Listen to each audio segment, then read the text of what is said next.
जय Shri Krishna. Radhe Radhe. I hope आप सब लोग बहुत अच्छे होंगे। चलिए अध्याय 13 को आगे बढ़ाएंगे कि श्री कृष्ण क्या कहते हैं इस अध्याय में। तो यहाँ पर श्री कृष्ण बता रहे हैं कि आखिर जो आप और हम ये सुनते आए हैं अभी तक कि श्री कृष्ण का भजन करने से मुक्ति मिल जाती है, श्री कृष्ण की कथा सुनने से मुक्ति मिल जाती है। तो यहाँ पर श्री कृष्ण इस श्लोक में ये बता रहे हैं कि आखिर जीव को मुक्ति मिलती कैसे है। क्योंकि आप और हम ये जानते हैं कि मुक्ति मीन्स क्या है, मर जाना। आप और हम जो सहज रूप में जानते हैं, हमें ये लगता है कि भाई हमारी जो आत्मा है वो जब हम मर जाएंगे और जब भगवान के बैकुंठ लोक में चली जाएगी उसे ही मुक्ति कहते हैं। पर यहाँ पर श्री कृष्ण बताते हैं कि भाई मुक्ति क्या होती है, कौन होता है। क्योंकि आप और हम जिस मुक्ति को जानते हैं वो मुक्ति तो मरने के बाद ही मिलती है। आप और हमने ये सुना है कि भाई मुक्ति क्या है, कि भगवान के धाम को चले जाना ही मुक्ति है। जब ये शरीर यहाँ रह जाएगा और आत्मा भगवान के धाम को चली जाएगी, यही मुक्ति है। तो आप और हम तो इसे ही मुक्ति मानते हैं कि जब कोई मर जाता है और भगवान के धाम को चला जाता है तो मुक्ति हो जाती है। तो आप और हम सीधे सीधे क्या मानते हैं कि मुक्ति जो है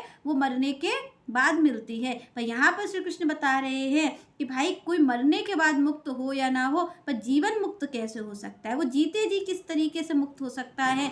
वो आप और हम अगर इस चीज़ पे विचार करें तो मरने के बाद तो हमें पता ही नहीं है कि क्या होता है। आज तक ये बताइए, जो मर गया जीव, क्या उसने आकर के अपनी स्थिति को बताया कि मरने के बाद क्या हुआ है। तो आप और हम ये नहीं जानते कि मरने के बाद क्या होता है, पर आप और हम ये जानते हैं कि जीवन कैसे जिया जाता है। तो यहाँ पर श्री कृष्ण ने एक भी बात ऐसी नहीं बताई पूरी भगवत गीता में जो मरने के बाद की हो। श्री कृष्ण सारी बात जो बताते हैं वो जीवन से ही संबंधित बताई कि भाई जीते जी मुक्त कैसे हुआ जाए। तो श्री कृष्ण उस विधि को बता रहे हैं जिस विधि से जीते जी मुक्त हो सकते। आप और हम सबको दिखेंगे, इस संसार में रहेंगे, उस संसार में मुक्ति का साधन भी आप देखिए, एक से एक संत हुए हमारे जीवन में, जो कि हमने देखा है कि इसी कलिकाल में ऐसे संत हुए हैं जिन्होंने जीवन मुक्त, जीवन रहते हुए जीवन से मुक्ति पा ली। उन्होंने कोई मरने के बाद मुक्ति नहीं पाता। यहाँ पर कबीरदास जी कहते हैं कि जीते जी से भेटिए मुँहे मिले न राम। तो यहाँ पर क्या कबीरदास जी कह रहे हैं कि भाई मुक्ति मिलेगी तो जीते जी मिलेगी, मरने के बाद किसी को मुक्ति नहीं मिलती है। मरने के बाद जीव कहाँ जा रहा है किसी को नहीं पता रहता है।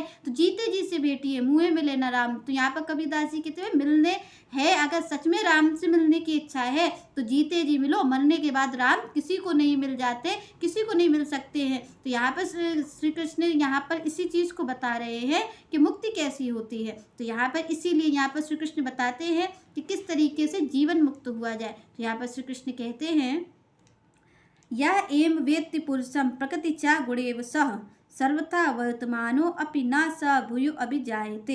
यहाँ पर श्री कृष्ण ने कहा कि भाई मुक्ति क्या चीज़ है। तो यहाँ पर श्री कृष्ण स्पष्ट रूप से कह रहे हैं कि जीवन मुक्त किसको समझना चाहिए। तो यहाँ पर श्री कृष्ण ने कहा या एवं वेत्ति, वेत्ति मीन्स जानता है। श्री कृष्ण आगे कहते हैं पुरुषम प्रकृति चा गुणेवसा। यहाँ पर भगवान ने कहा कि वो क्या जानता है, कौन से जीव को जीवन मुक्त माने, जो ये जान गया है, जिसको इतना ज्ञान हो गया है। श्री कृष्ण कहते हैं कि जीव, प्रकृति, यहाँ पर श्री कृष्ण का, और प्रकृति के गुण।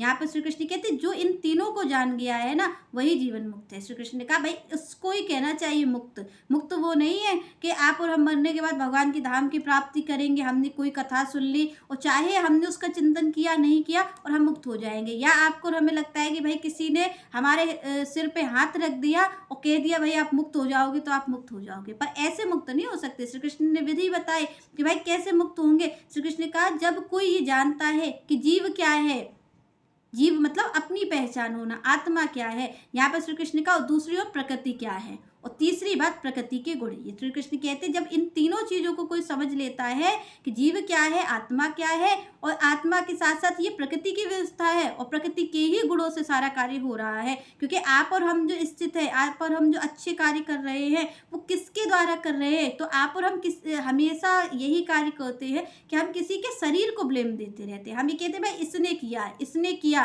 पर श्री कृष्ण कहते हैं ये जो आप और हम कह रहे हैं ना कि इसने ये कार्य को कर दिया, उसने वो कार्य को कर दिया, श्री कृष्ण कहते हैं यही तो अज्ञान है, इसी से तो मुक्त होना है, यही तो बंधन का कारण है कि आप और हम देह में बंधे हैं। श्री कृष्ण कहते हैं जब कोई ये जान लेता है कि भाई जीव क्या है, जीव कौन है, जीव कौन है, श्री कृष्ण का अंश है जीव। प्रकृति कौन है, प्रकृति भगवान की सेविका है, भगवान की माया है, भगवान की पत्नी है, और इसके साथ साथ तीसरी चीज गुण। तो यहाँ पर भगवान ने कहा कि भाई तीन चीजें ही संसार में दिख भी रही हैं, एक जीव दिख रहा है, एक प्रकृति दिख रही है, और प्रकृति संबंधित गुण जीव के अंदर दिख रहे हैं। तो श्री कृष्ण ने कहा कि जब जो ये जान लेता है कि कोई भी जो मनुष्य है, अगर आपको हमें किसी ने गाली दे दी तो आप और हम ये जाने कि इस व्यक्ति ने गाली नहीं दी। श्री कृष्ण कहते हैं भाई ये तमोगुणी व्यक्ति है, इसके अंदर तमोगुण का है प्राबल्य, तो ये तमोगुण के कारण गाली दे रहा है। ये प्रकृति की व्यवस्था है, प्रकृति ने किया है, प्रकृति के हाथ में ये तीनों गुण हैं, किसी ने कुछ नहीं करने वाला। यहाँ पर स्वयं भगवान कहते हैं को न काऊ सुख दुख कर दाता,